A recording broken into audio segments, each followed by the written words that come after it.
Je retrouvais ma place enfin avec vous. Vous voyez là, pour une fois, on se retrouve seul sur le plateau, un petit peu d'intimité entre vous et moi. Ça permet effectivement d'enchaîner avec cette rubrique qui va venir maintenant, qui s'appelle, je peux lâcher mon micro? Très bien. Qui s'appelle Un autre regard.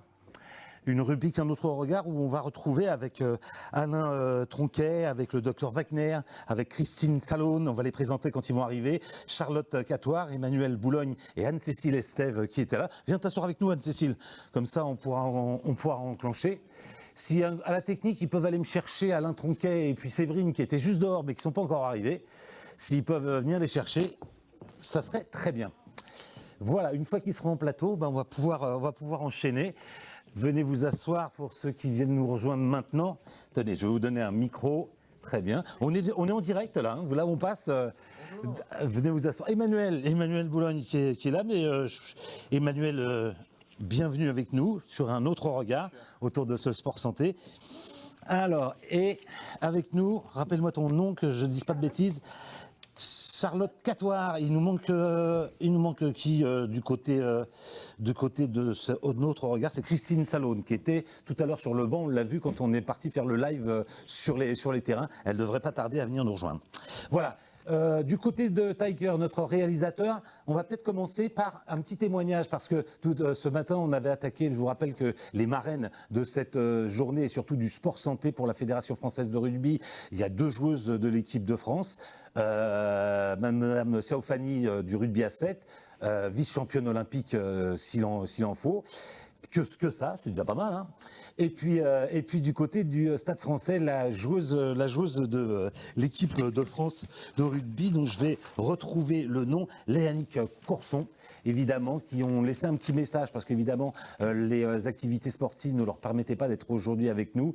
Mais on a une 3e marraine, et elle, c'est la voix du rugby sur France 2, si je ne me trompe pas, c'est bien ça, avec Cécile Gray, qui devait être avec nous pendant toute la journée. Malheureusement, la préparation de Roland Garros qui commence lundi, ça a déjà commencé d'ailleurs, je crois qu'ils ont commencé les qualifs là, ne lui a pas permis de venir nous rejoindre. Mais elle a quand même tenu à être présente en nous tournant une petite vidéo. On regarde ça tout de suite. Salut à tous et à toutes, c'est Cécile Gray. Je voulais vous faire un coucou, un bisou, vous dire que j'aurais adoré passer cette journée avec vous, être présente physiquement, mais je peux pas. En tout cas, je serai avec vous par le cœur et la pensée. Je suis très fière d'être la marraine de cette journée. J'espère qu'elle va être riche en décision. Et je voulais vous dire aussi que je vous trouve tous et toutes très courageux, courageuses, et continuez de vous battre et de faire confiance aux gens qui vous proposent de se battre avec vous. À très bientôt, j'espère vite vous rencontrer. Alors, voilà, merci à Cécile Gray d'avoir quand même tenu à nous envoyer une petite vidéo, histoire d'être là au moins de manière digitale comme ça. C'est une marraine qui est très impliquée et qui suit évidemment ce sport santé. Alors que de l'autre côté, je vois que Séverine nous rejoint. Elle arrive pour nos derniers intervenants et notamment évidemment Christine Salone qui vient. Salin. L-A-U-N, Salin. Ici. Eh ben oui, venez avec nous. Très bien. Voilà, on va commencer parce que juste avant de commencer cette thématique sur un autre regard. L'autre regard, c'est un petit peu élargir un petit peu tout ce qu'on a dit sur le rugby santé depuis ce matin. Pour faire un petit peu la synthèse, on a vu un petit peu toute l'histoire, toute la genèse, comment ça s'intégrait dans la fédération, comment s'était développé le rugby santé dans l'Hexagone.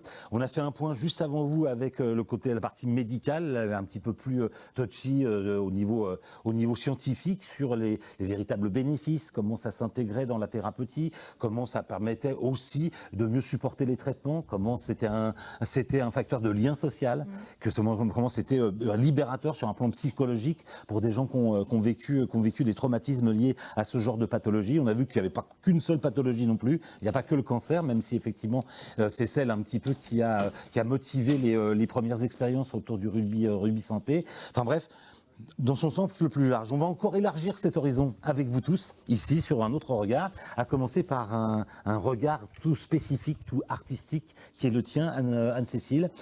Juste avant, en live, on a été voir ton exposition, tu nous as raconté un petit peu. Tu as aussi mis en place un studio photo ici même où tu prends les joueuses en photo. Voilà, toute joueuse qui a envie de se faire photographier, soit dénudée, soit comme elle est en t-shirt, peut venir se faire photographier. Et donc ce sont des photos qui sont destinées juste pour elle et éventuellement pour une exposition pour octobre prochain. Qui se passe pour Octobre Rose, qui serait dans le cadre du rugby, enfin de l'assaut et voilà. Et des différents événements rugby. D'accord. Qu'est-ce que ça apporte ? Si.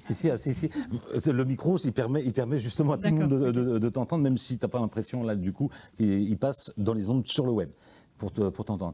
Qu'est-ce que ça apporte, ce moment-là ? Alors c'est à elle qu'il faudrait demander ça, je pense. Je ne sais pas si on pourrait faire témoigner quelqu'un d'ici. Mais le problème pour faire témoigner les joueuses, c'est qu'elles sont en train de jouer. J'arrive à en attraper une ou deux de temps en temps depuis le début, mais elles sont là pour ça et on les laisse à leur activité, bien entendu. Bon, alors là, ce que j'ai constaté, donc là, c'est assez différent de l'expo que j'ai faite, dans le sens où l'expo, je passais du temps avec chacune d'entre elles. Il y avait un temps de recueil de témoignages.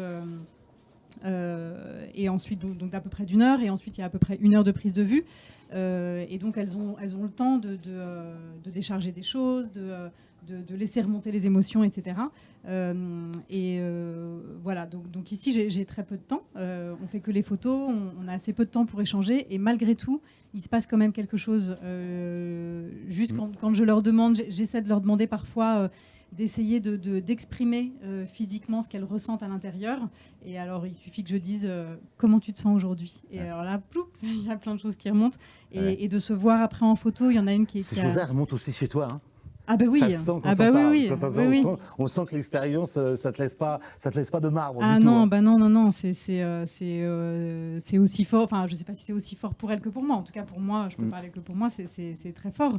Et puis de voir ensuite, là j'ai eu l'expérience tout à l'heure, j'ai montré une photo à une femme, et quand elle s'est vue, elle a été submergée d'émotions, et c'est vraiment, c'est un côté magique en fait. Voilà, c'est magique. Ouais. On est dans l'art-thérapie presque. Oui, alors moi je me sens pas du tout thérapeute, non. Mais par contre c'est l'intention. Alors je suis photographe depuis longtemps, mais c'est vraiment là où je souhaite me diriger aujourd'hui, c'est-à-dire utiliser la photo comme outil, donc thérapeutique, sauf que voilà, je ne suis pas thérapeute, mais comme outil pour travailler sur l'image de soi. Donc l'image de soi qui peut être fragilisée soit par une maladie, soit par un accident de vie, soit par plein de choses. Et quand l'image de soi est fragilisée, c'est tout qui est fragilisé. C'est la confiance, c'est les liens sociaux, voilà. Et donc moi j'ai cet outil-là qui est l'image, et c'est une petite pierre à l'édifice pour aider à reconstruire cette image de soi et cette confiance en soi. Et on a eu la chance, grâce à notre cadreur, de pouvoir voir la petite exposition. Évidemment, ton œuvre, entre guillemets, est beaucoup plus large que ça. Et cette espèce de jeu d'ombre, de lumière, ces contrastes. On en parlait tout à l'heure avec les médecins. La qualité, vous voyez, là, on voit, nous, sur notre retour, les prises de vue qu'on a faites de l'exposition qui est autour des terrains de rugby. Et c'est assez intéressant, parce qu'on en parlait avec les médecins tout à l'heure, du fait que le rugby santé permet aussi de se réapproprier son corps. Un corps qui a été meurtri, ou un corps qui est blessé, entre guillemets, attaqué aussi par des traitements lourds. Est-ce que ça fait partie aussi de ça, de se réapproprier son corps, de l'avoir en image comme ça ? Évidemment, parce que de toute façon, on a beau dire, alors là je pense à l'expo que j'ai faite de femmes qui se sont fait reconstruire physiquement. On a beau leur dire qu'elles sont belles et que la reconstruction est belle, mais elles, tant qu'elles ne le voient pas, elles pourront pas se trouver belles. Donc il faut vraiment se réapproprier son corps, c'est ça, c'est évidemment une résilience, c'est apprendre à aimer ce nouveau corps, ce corps qui est changé et qui n'est plus le même qu'avant. Voilà.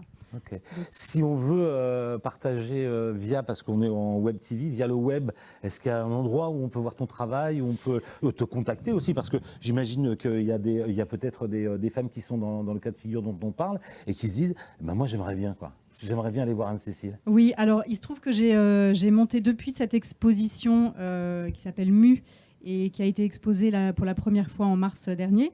J'ai monté une association qui s'appelle Diapositive, donc qui est vraiment toute récente. Alors j'ai une page Facebook et un site, mais il n'y a rien dedans pour l'instant. Mais ça va venir. Mais voilà, c'est tout frais.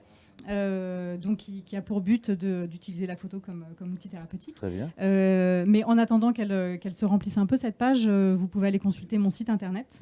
Donc c'est www.acesteve, comme Anne-Cécile-Estève.com. Ok. On verra au niveau de la Ligue de rugby Île-de-France aussi pour qu'on puisse avoir un accès justement et de reprendre l'adresse mail du site pour Anne-Cécile. Ouais. Merci. Trop bien, trop bien, trop bien. Moi, j'étais subjugué, c'était vraiment splendide. Et même mon cadreur était tout juste sur le cul, comme on dit, dans le milieu du rugby par la qualité des images, franchement. Est-ce que je peux dire quelques mots justement parce Bien que sûr.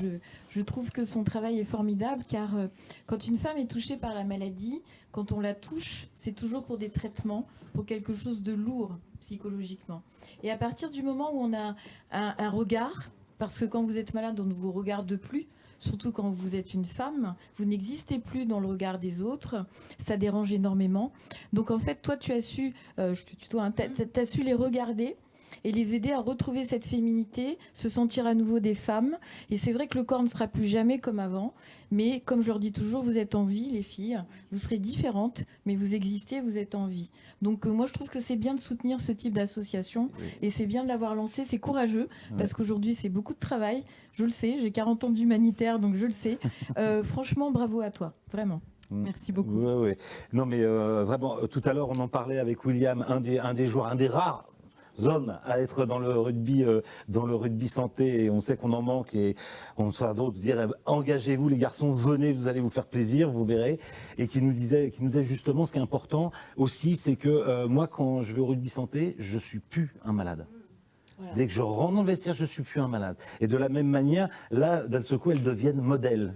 Dans les deux sens du mot modèle, d'ailleurs, j'ai envie de dire. Elles deviennent un modèle un petit peu pour la photographe. Elles deviennent aussi un modèle quand elles sont exposées pour les autres femmes qui les regardent.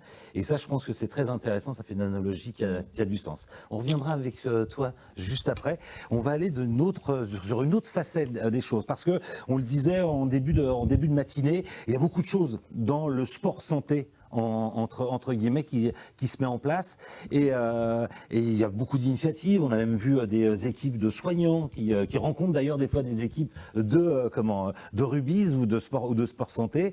Quelle est votre démarche, Charlotte, avec Charlotte et à toi? Expliquez-nous qu'est-ce que c'est exactement que l'APA mobile. L'APA mobile. L'APA mobile. Vous êtes comme moi, vous vous dites l'APA mobile. Qu'est-ce que c'est? Qu'est-ce Tu nous racontes? Oui, je vais vous raconter ça. Donc l'APA mobile, en fait, c'est un bus qui a été entièrement réaménagé en salle d'activité physique adaptée, justement pour aller au plus proche des personnes qui ont une problématique de santé. Donc c'est vrai, au tout départ, le bus a été orienté pour justement la prise en charge de personnes qui a été atteint d'un cancer. Et donc c'est l'idée de notre parrain de la maison sport santé Decapulse. En fait, lors d'une conférence sur le Dunkerquois, notre directrice Sandra Pitt, la directrice de l'association, était présente, et il a évoqué la problématique justement des soins de support qui ne sont pas forcément accessibles à toute personne. Et il pensait donc les personnes en zone rurale, les zones un peu écartées, où il est difficile en fait justement l'accès justement à l'activité physique adaptée. Et donc lors de cette conférence, Sandra Pitt, la directrice de Decapulse, a évoqué, elle s'est dit mais pourquoi pas on va essayer de le mettre en place, ce bus sport santé. Donc on a été coordinateur du projet, Charlotte et moi-même, pour mettre en place justement à trouver un bus. Donc ça n'a pas été chose facile puisqu'on n'avait pas de retour expérimental. On était les premiers en France à mettre en place un bus sport santé. Évidemment. Et donc nous, en tant qu'on est enseignants en activité physique adaptée, on a dû sortir un peu de notre mission, de notre axe, et de faire en sorte justement de trouver un bus, de pouvoir trouver aussi les artisans pour configurer un bus, parce qu'un bus n'est pas fait pour mettre une salle de sport. Donc, oui, ce que j'allais dire concrètement, ça ressemble à quoi? Alors vraiment, c'est un bus comme vous pouvez voir sur votre réseau, sur le réseau de Paris. Donc c'est un bus transport en commun. On a démantelé l'ensemble des sièges, l'ensemble des barres métalliques. Okay. Donc on a vraiment déplumé le bus. Et on a donc réalisé pas mal de petits travaux pour faire en sorte qu'on n'ait qu'une plateforme plate, qu'on ait aussi un nouveau système aussi d'électricité pour pouvoir alimenter le bus au niveau du matériel les machines, bureautique. ouais. Les machines, donc même si les machines, donc on utilise des machines où c'est l'adhérent, puisqu'on ne parle pas de patient, nous, on est après la prise en charge, donc justement les bus fonctionnent à l'inertie, c'est-à-dire que c'est l'adhérent qui va mettre l'énergie au niveau de la machine. Ils ne sont pas alimentés directement, mais même aussi, on a dû penser dans le Dunkerquois, l'hiver il fait froid, donc on a dû mettre des climatiseurs réversibles. Ouais. Donc voilà, on a configuré vraiment un bus et on a réfléchi pour qu'il soit le plus optimal possible et le plus utilisable pour les enseignants d'activité physique adaptée. Donc du coup, au sein du bus, on a vraiment une plateforme avec des ergocycles, des vélos semi-allongés pour travailler l'aspect cardiovasculaire, un point qui est très important, et également des plateformes de renforcement, d'entretien musculaire, plutôt sur de l'entretien fonctionnel, pour permettre justement aux adhérents de bénéficier donc sur un cycle de 2 mois. On intervient 2 mois dans les communes avec à raison de 2 séances par semaine. Et le slogan du bus, c'est « Si tu ne viens pas au sport, le sport viendra à toi ». Pour le coup, c'est littéral. Oui. C'est vous qui vous déplacez, ça c'est sûr. On se déplace directement presque au pied des personnes de la population, quoi. D'accord. Alors que je comprends bien, DK+, c'est quoi? C'est une association qui a été créée spécifiquement pour ce projet ou qui existait avant? Alors, c'est une association qui a été créée en 2012. Du coup, au départ, quand on a commencé, on était 3 enseignants à pas. On avait une salle, donc une simple salle qui avait été prêtée par la ville de Dunkerque, où on a aménagé comme on pouvait avec quelques machines, avec les peu de moyens qu'on avait au tout départ, avec quelques machines, des ergocycles, du matériel aussi d'entretien musculaire. Et aujourd'hui, en fait, on a fait une bonne avancée, on a eu un très beau parcours. Aujourd'hui, on est une équipe de 16 enseignants à pas sur l'association. Donc c'est vrai qu'on est sur beaucoup de projets. Enseignant à pas, tu traduis pour ceux qui nous regardent? Donc c'est l'activité physique adaptée. En fait. Donc on a suivi un master, on a fait un bac +5, vraiment à la licence on se spécialise justement vers la spécificité de l'activité physique adaptée pour les personnes avec des problématiques chroniques ou autres, quoi. D'accord. Voilà.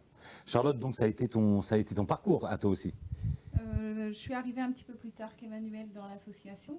Alors moi j'ai été employée justement quand le projet du bus est sorti. J'ai dû passer donc mon permis poids lourd pour pouvoir. C'est vrai? Oui, c'est ça. Bravo. Donc, pour pouvoir conduire le bus. C'est fort, hein, c'est trop bien. Trop bien, vraiment. Donc c'est pour ça qu'on disait qu'on s'était un peu écarté de notre métier de départ, Oui, où mais, on a dû s'investir différemment. Et donc moi j'ai suivi le projet du départ quand même, mais j'ai aussi du coup été employée pour ça. Mon emploi a été pris en charge par la Fondation du Dunkerquois Solidaire, et en fait c'est du coup ça a été porté avec ce projet-là. D'accord. Bah, ça m'amène justement à la question qui était la suivante. Le financement, comment ça a fonctionné? Parce qu'un bus, ça vaut son pesant d'or, un bus quand même. Et puis, quand vous êtes 16 maintenant, vous me disiez 16 salariés, c'est pas rien. Comment on finance tout ça? Alors en fait, c'est vrai qu'en tant qu'association, au départ, on n'avait pas forcément beaucoup de moyens. Bah oui. Mais du coup, c'est vrai que notre directrice est à fond sur tous les projets. Et dès qu'il s'agit en fait d'aider des personnes avec des problématiques de santé, elle a une dynamique, une volonté d'y arriver. Et donc du coup, c'est vrai que c'est par le biais de partenaires avec, par exemple, le bus, notre premier bus, ça a été un don de Transdev qui nous a permis en fait justement de nous aider financièrement sur ce projet-là. Et donc il y a beaucoup de partenaires qui se sont impliqués pour nous aider justement à mettre en place sur ce bus, donc avec des dons, et donc du coup c'est vraiment une bonne... Alors, tu dis notre premier bus, Oui. Il y en a combien de bus? Alors là du coup on a fait, donc notre tout premier bus a été lancé en 2019, et donc là on a racheté un nouveau bus. Là il est encore sur Paris, il va bientôt être rapatrié dans le Nord pour pouvoir faire la transformation. donc pour avoir un second bus qui circule justement sur la région de la communauté urbaine de Dunkerque, les zones rurales, mais il va aller aussi un peu plus loin sur ce bus-là. Alors, pour le fonctionnement, parce qu'on comprend bien maintenant effectivement et le concept et la manière dont vous avez réussi à le développer avec les aides que vous avez réussi aussi à aller chercher, mais concrètement, comment vous prenez des rendez-vous, c'est des communes qui vous appellent en disant j'aimerais que vous passiez, comment vous faites, Charlotte?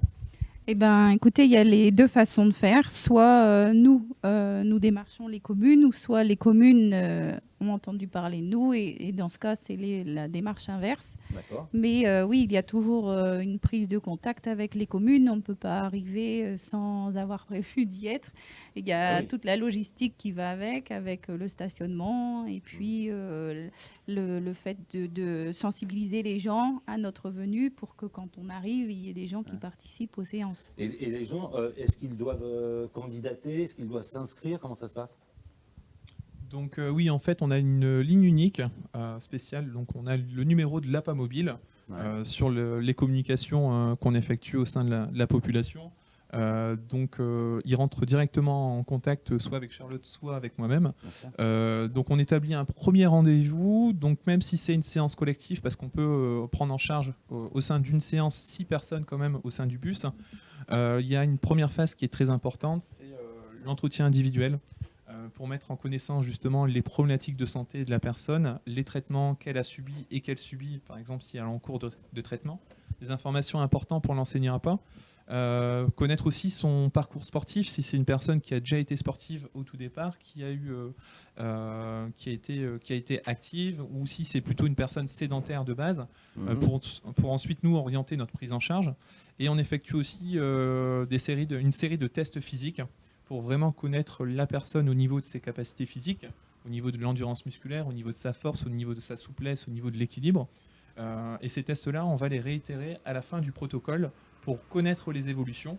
Et ensuite, voilà, cette personne-là sort vraiment avec une évaluation de ses capacités avant et après. Bien sûr. Et donc ensuite, on oriente pour la continuité et la pérennisation de l'activité. Ça doit parler, Christine, ça. Oui, Ah, oui, très bien. C'est une très belle initiative. Mais je connais bien tout ce qu'ils font dans le cadre de l'APA, et dans les centres hospitaliers, on collabore énormément avec eux. Et je trouve que c'est une très belle initiative, mais pas seulement pour les gens touchés par le cancer, parce qu'il y a beaucoup de gens qui ne pratiquent pas d'activité physique aujourd'hui, et on sait que l'activité physique est importante pour garder sa santé. Donc je pense aussi aux personnes un peu plus âgées, qui sont reculées, même si dans les grandes villes on a l'air de bouger, on bouge pas tant que ça parce qu'on est très pris. Donc je trouve que c'est une très très belle initiative, et il faut les soutenir également, parce qu'à priori il faut des dons. Donc voilà, ce que le nerf de la guerre, c'est ça, hein. Donc c'est bien que vous donniez l'info pour que les gens puissent faire des dons. Oui, bien sûr, c'est vrai que aujourd'hui, c'est vrai qu'on se démène à faire de sorte que l'adhérent, ça soit accessible pour tout le monde. Ouais. Voilà.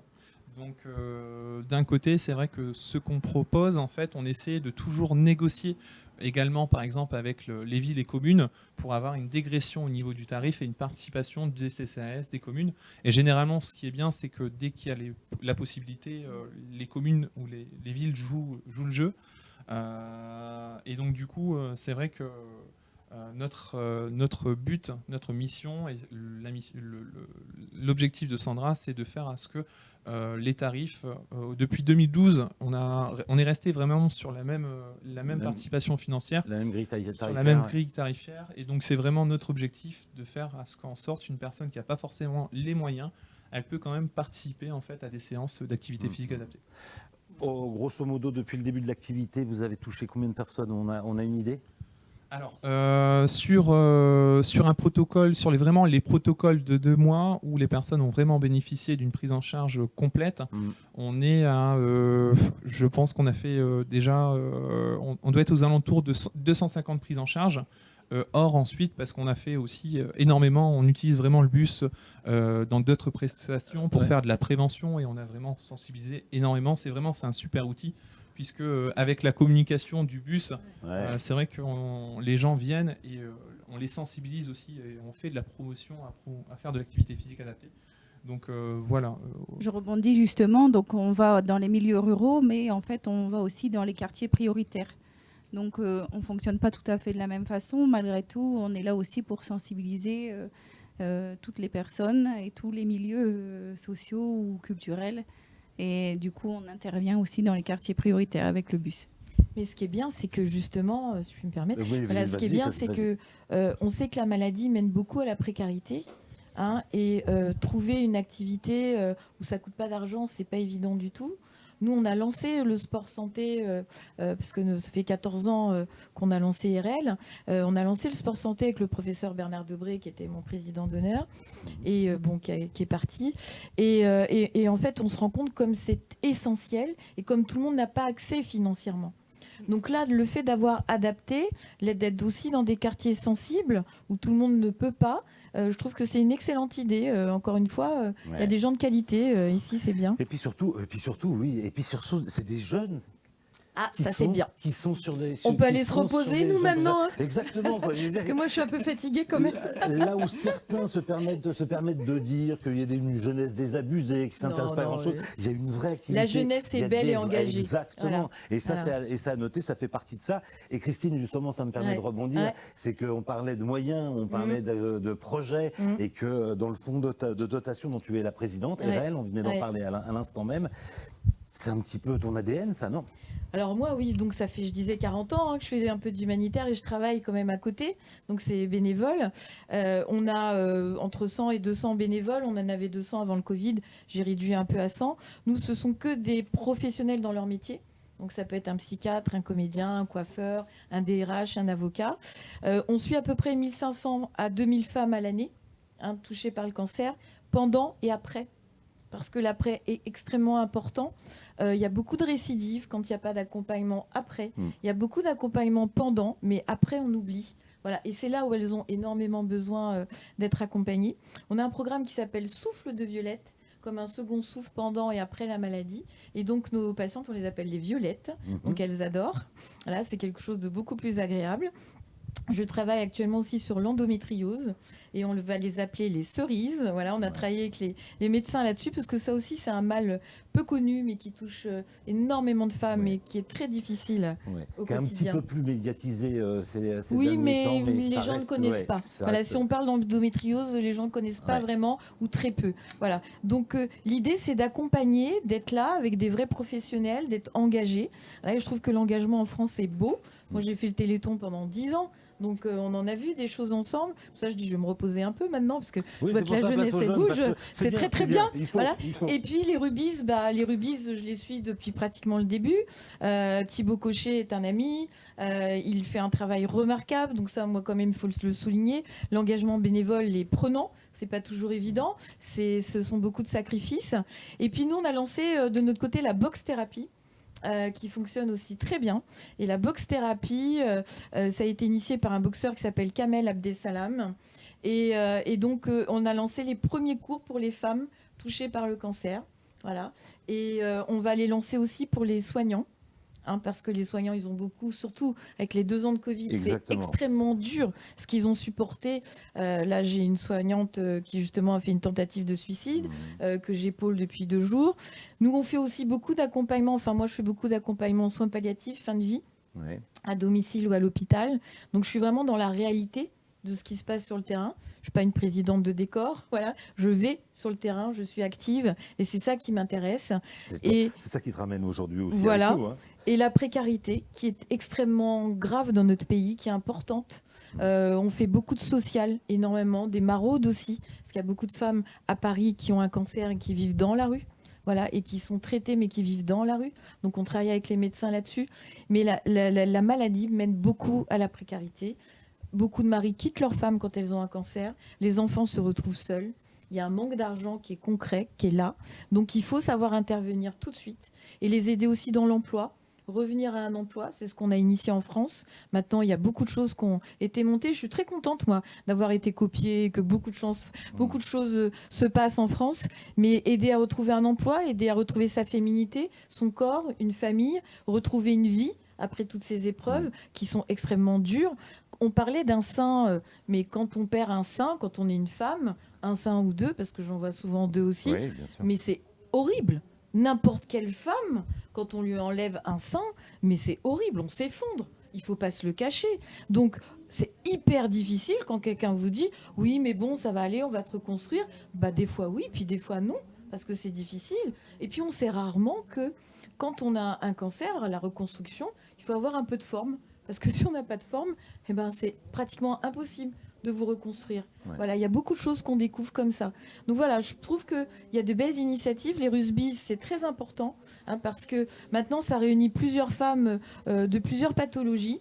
Voilà, et ces initiatives-là doivent être décuplées. Le but, je trouve ça extrêmement intéressant. Mais pas. Enfin, moi, je verrais bien aussi pour les soignants, parce qu'ils en ont vraiment besoin. Et ce serait quelque chose de super intéressant pour eux comme idée à développer. Et puis, ce qu'elle fait aussi avec les photos, son regard, il est essentiel. Voilà. Être à nouveau regardé bien, c'est essentiel. C'est ce qui nous rassemble un petit peu aussi dans ce moment-là, c'est que justement de montrer qu'au-delà des rugbyes, au-delà du rugby adapté, ce qu'on voulait nous montrer, c'est qu'il y a toute une sphère. Il y a tout un environnement, un contexte qui se développe, que ce soit avec REL, on va revenir un petit peu sur le fonctionnement aussi de la fondation, de la dotation qui est la vôtre, mais justement ce genre d'initiative, l'art-thérapie et la manière dont l'art peut apporter des choses, aussi avec vous. Bonjour. Vous présenter. Philippe Mérignac, je suis éducateur au rugby Club Massy-Essonne. Voilà. Et j'interviens dans les cliniques. Exactement. Cliniques de rééducation. Voilà, donc c'est justement là où je voulais en venir, c'est-à-dire qu'on voit comment les spécialistes de la santé ou les spécialistes en art et d'autres viennent au secours, mais c'est aussi dans l'autre sens que ça se passe. C'est quand le rugby, les éducateurs de rugby vont porter, entre guillemets, leur expertise à eux à l'hôpital. Tu nous racontes en 2 mots ? Eh bien, j'ai pu passer mon diplôme rugby à 5 santé niveau 2 il y a 2 ans pendant le Covid. Et bon, ça n'a pas été facile sur Massy. C'est ce que rencontrent un peu toutes les sections qui se montent, c'est de trouver des médecins prescripteurs. Donc on s'est dit, pourquoi pas aller dans une clinique, quoi. Aller donner un autre regard que ce que font la rééducation classique, c'est-à-dire plutôt de la rééducation qui est individuelle sur des appareils, où chacun... Et ce qui est intéressant aussi, c'est qu'on rencontre plusieurs thérapies. Donc plusieurs pathologies. Oui. Plusieurs pathologies et notamment beaucoup de Covid long. J'ai affaire à beaucoup de Covid long. Oui, je posais la question tout à l'heure, effectivement, de savoir aussi si ça s'adaptait à ce genre de maladie chronique. Oui, tout à fait. Et en fait, ce qui est intéressant, c'est que ce sont des séances collectives. Eux font beaucoup de rééducation individuelle. Même s'ils sont ensemble dans une salle, ils sont chacun sur un appareil. Alors que là, j'arrive avec mon sac de ballon, je pose le sac de ballon, distribuent les ballons, c'est jamais les mêmes personnes d'une semaine sur l'autre. Ouais. Ça tourne puisqu'ils sont en rééducation, ils ont des périodes où ils sont... Évidemment. Et c'est ça qui est sympa. Et les gens se prennent au jeu, il y a tout âge, tout type d'âge. Et il y a des gens en fauteuil, il y a des gens en béquille, il y a des gens... Ouais. Et on arrive, et les gens sont formidables, quoi. Une leçon de vie toutes les semaines. Oui, véritablement. Pour toi, c'est une véritable expérience ? Ah oui, moi je suis touché. Les gens sont assez impressionnants. Je crois qu'ils méritent vraiment qu'on s'occupe d'eux. Ça fait combien de temps que tu interviens dans les hôpitaux ? J'ai attaqué en novembre l'année dernière. Ouais. Et j'y vais toutes les semaines, quoi. J'y vais pendant les vacances. Moi, je suis bénévole, hein, donc Bien sûr. Voilà, et c'est très enrichissant, très enrichissant. Et là, j'espère pouvoir en amener quelques-uns sur les terrains bientôt. Voilà. Oui, parce qu'il y a un petit peu de ça. On parlait aussi des centres de réadaptation tout à l'heure avec le côté médical et scientifique. Et je ne comprenais pas comment on n'avait pas plus de passerelles, justement, entre les centres de réadaptation ou justement même en hôpitaux, le travail qui est fait. Et de se dire, oui, mais alors après, derrière, moi, dans ma vie quotidienne, comment je vais mettre en place quelque chose qui me permet de continuer cette activité ? Et comme tu le dis, entre guillemets, parce que là, c'est un terme de rugby, d'aller recruter à l'hôpital des gens qu'on pourrait développer on en est là, on recrute, dans le rugby santé. On recrute et en fait, l'idée, c'est peut-être très bientôt de... Comme nous, on a pas mal de structures, on a des moyens à Massy, on a des minibus. C'est de les prendre, les mettre dans des minibus une journée dans la semaine, les amener sur les terrains, faire intervenir les joueurs professionnels du club. Oui. Voilà, qui a un côté ludique, qui a un côté participatif. Et en même temps, ça amène quelque chose à chaque personne. Oui. De le rappeler pour ceux qui nous écoutent, qui ne sont peut-être pas spécialistes, mais que Massy est quand même un des grands centres de rugby en Ile-de-France et certainement un des plus beaux centres de formation en Ile-de-France. Mais effectivement, c'est pas que ça. C'est pas que ça, non. On est beaucoup investi de ce qui se passe autour de nous. On est dans un milieu social des fois qu'on peut appeler difficile, mais on y arrive dans beaucoup de domaines, et notamment le rugby santé, ça a amené vraiment quelque chose au club. Il y a beaucoup de gens qui sont investis, beaucoup de dirigeants qui m'ont aidé, qui ont des contacts, et c'est vraiment intéressant. Oui, parce que je pense aussi que même pour ces dirigeants, la maladie résonne aussi dans leur expérience personnelle, dans leur famille, dans leurs proches, et que fatalement, ça doit résonner de manière particulière. Tout à fait. Bon, en tout cas, c'est une très belle expérience de partager. Et puis, tu vois, c'est de se dire que le rugby va faire son mercato à l'hôpital. Vous vous rendez compte ? C'est-à-dire, ils vont aller choper des joueurs et des joueuses à l'hôpital. C'est quand même beau. Enfin, moi, je trouve que c'est la plus belle des choses, parce que justement, là aussi, on sort du côté victime, patient, malade, mais d'aller dire non, toi, ça serait bien que tu viennes rejoindre l'équipe. Tu vois, et d'un seul coup, c'est différent. Les gens, ils sont demandeurs ils ont besoin de s'évader, parce que avant tout, dans la pathologie, ils sont toujours tout le temps, on est derrière eux, il faut que vous marchiez, il faut que vous fassiez ça. Alors que là, j'arrive avec mon sac de ballons, on distribue des ballons, on se fait des passes.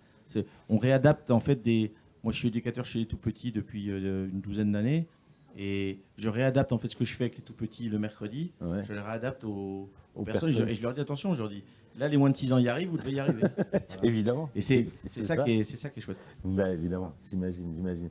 En tout cas, c'est riche tout ça. Oui, c'est encore un bénévole, voilà. Oui, voilà, la France est belle, il y a beaucoup de bénévoles, on s'en rend pas compte, mais si on n'était pas là pour agir, il y aurait beaucoup de choses qui se feraient pas. Donc bravo. Juste pour terminer, je voudrais comprendre un petit peu comment ça fonctionne le fonds de l'autisme, parce qu'on sait que c'est le nerf de la guerre. D'avoir des gens qui nous accompagnent, alors pas que financièrement évidemment, mais au niveau de la structure, au niveau de l'organisation, tout ça. Je ne dors plus. C'est ça, c'est déjà une bonne base. Voilà. Donc non, en fait, moi j'aide beaucoup d'associations et de fondations depuis très longtemps. J'ai aidé à en monter énormément, on a fait beaucoup de choses ensemble. Tu as été récompensé pour ça, oui, mais sache, voilà, de l'ordre du mérite, oui, si je ne m'abuse. C'est pas le plus important, ça c'est ce qu'on nous montre, parce qu'en France... C'est au moins une reconnaissance. Mais au moins, c'est pas pour ça. C'est pas le plus important. Le plus important, c'est de voir les changements de vie des personnes qu'on accompagne et de voir comment elles se relèvent. Et moi, ma récompense, c'est ça en fait. C'est un sourire, c'est un regard. C'est quelqu'un qui viendra plus me voir parce qu'elle est plus malade et qu'elle aura repris sa vie en main et qu'elle sera heureuse. Voilà. Et les vraies récompenses aujourd'hui, ce sont des récompenses humaines. Voilà. Et c'est ça qui m'intéresse. Donc, en fait, oui. On aide beaucoup d'assos, beaucoup de fondations, on fait beaucoup de choses. Je ne sais même plus à la fin. On a l'AVC, parce que l'AVC, c'est la première cause de mortalité en France pour les femmes. Ouais. On l'oublie souvent, mais c'est quelque chose d'important. Il y a beaucoup d'autres maladies. Et puis il y a aussi beaucoup de gens qui sont complètement perdus aujourd'hui. On parlait du Covid. Le Covid a déstabilisé énormément de personnes. Moi j'ai une patiente qui a cancer et qui a eu Covid. Elle a été dans le coma pendant 1 mois. Elle est la seule rescapée de 19 personnes du service. Donc comment vivre avec ça ? Donc évidemment. Nous, on initie des groupes de parole. Bon, mais nous, on boit du champagne pendant les groupes de parole parce qu'on aime bien s'amuser. Voilà. On n'est pas toujours très sérieux. Voilà. On n'est pas toujours très sérieux. On a fait le yoga. On a été les premiers à lancer le yoga avec les danseuses du Crazy Horse qui sont nos partenaires. Donc voilà. Donc en plus, ça les motive. Donc, ils ont le sens du marketing un petit peu, beaucoup, chez elle, beaucoup, quand même, beaucoup. Ils savent comment on va faire venir. Voilà. Nous, on fait venir tout le monde et tout le monde est content. Oui. Donc voilà, l'idée c'est ça, les soins esthétiques, l'accompagnement, je disais, pour l'emploi. Beaucoup de choses sont mises en place, le coaching de vie aussi. Ouais. Ça, c'est très important parce que, en fait, beaucoup de gens, comme on le dit, sont perdus, mais retrouver confiance en soi, comment aborder la maladie, comment en parler autour de soi, un nouvel emploi, est-ce qu'il faut le dire à l'employeur ou pas, etc.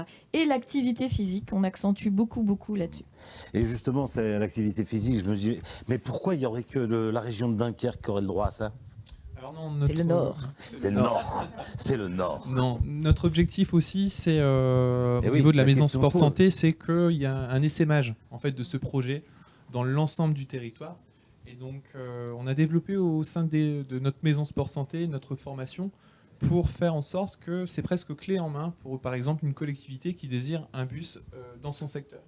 Donc on a une formation, la première formation a eu lieu sur Amiens, où justement on a réfléchi à la partie écosystème, sur la partie aussi administratif, puisque nous on a mis quand même 2 ans à concrétiser le bus, mais on n'y pense pas, mais il y a le passage aux mines, il y a toutes les transformations que ça implique sur le plan administratif. Les règles de sécurité aussi. Les choses à rajouter aussi pour faire en sorte qu'il soit en normes, homologué aussi comme un poids lourd. Évidemment. Donc beaucoup de transformations, et du coup c'est vrai que le fait qu'on a aussi un tarif attractif pour la population, on a dû réfléchir à avoir un volet où on a un côté où l'argent rentre d'un autre côté.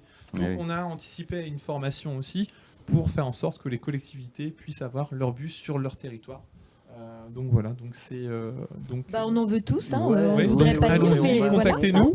Voilà, il va falloir. On va passer le message en tout cas. Voilà, on a débordé un petit peu, mais c'est pas grave parce que je voulais vraiment qu'on entende tout ça. Merci à vous tous d'avoir amené ce regard différent, parce que évidemment pour ceux qui nous écoutent, le but de cette journée c'est évidemment le rugby santé, mais qu'on voulait absolument élargir un petit peu le propos et voir qu'il y avait des initiatives dans le sport, mais aussi dans la capacité qu'on a aussi de soutenir d'autres associations, d'autres démarches, de montrer aussi que dans l'art et au niveau de la photo avec Anne-Cécile, il y a aussi une véritable valeur ajoutée.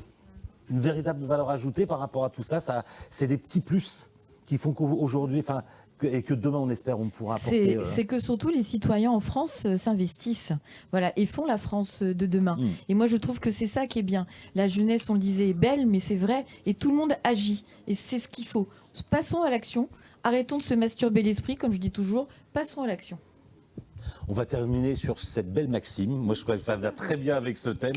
Passons à l'action. Repartez à l'action. C'est tout ce qu'on vous souhaite. Merci encore de tout cœur. Ça a été un vrai plaisir. Merci et puis, allez le bus de la santé, allez le bus du sport. On est avec vous. Franchement, on essaiera toujours pareil de donner avec Séverine l'ensemble des contacts.